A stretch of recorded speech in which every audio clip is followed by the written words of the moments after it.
trouble. And the receiver open. It's Antonio Brown. Touchdown, Tampa Bay. AB and TB again in Tampa. Brady goes downfield. Antonio Brown. What a catch. There is one player who you think is key to Tampa and Tom Brady's chances of winning the Super Bowl, and that player is Antonio Brown.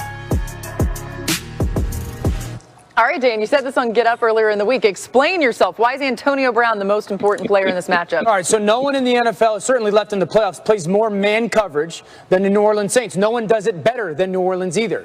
Now, if you look at Mike Evans, well, Marshawn Lattimore for a stretch of games now has really gotten the better of him. Look at these numbers.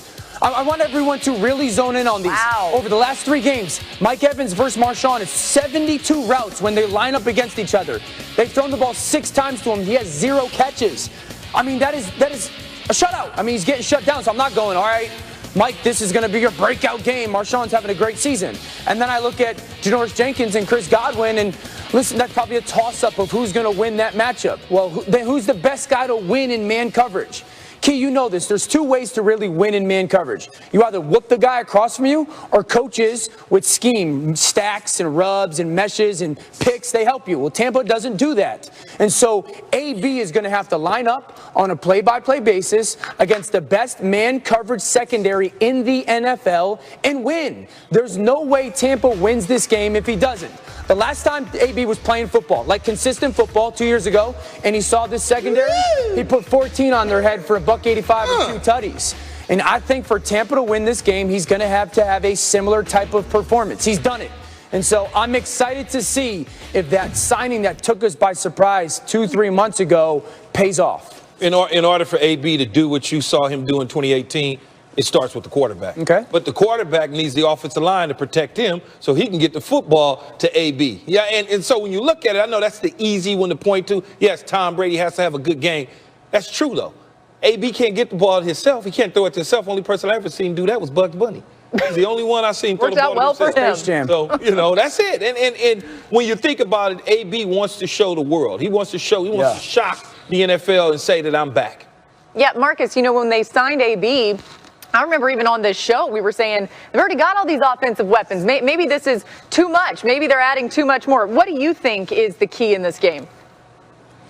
I think they figured it out with AB. This offense is obviously totally different from the first couple of meetings with the New Orleans Saints. But I go back to where key was, the offensive line. Listen, Tom Brady has thrown, in the 2 meetings between Tampa and New Orleans, Tom Brady has thrown 5 interceptions to 2 touchdowns total. All right, the last 38-3 loss, he threw 3 picks, 0 touchdowns. Opposite side, Drew Brees threw 4 touchdowns, 0 picks. We all know what this is about. This is about Tom Brady's rapport with his wide receivers, which has gotten better.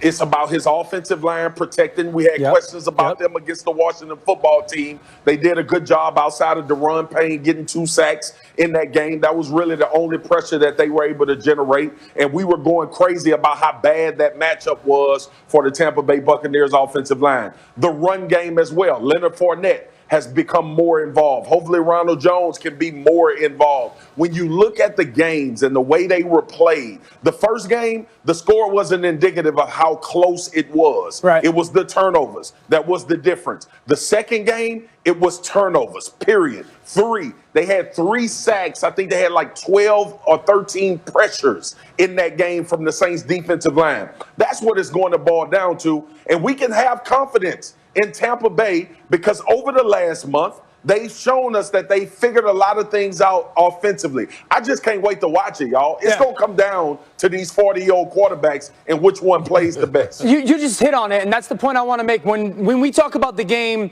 6 or 7 weeks ago when they played Week 9, they ran play-action pass with 7-man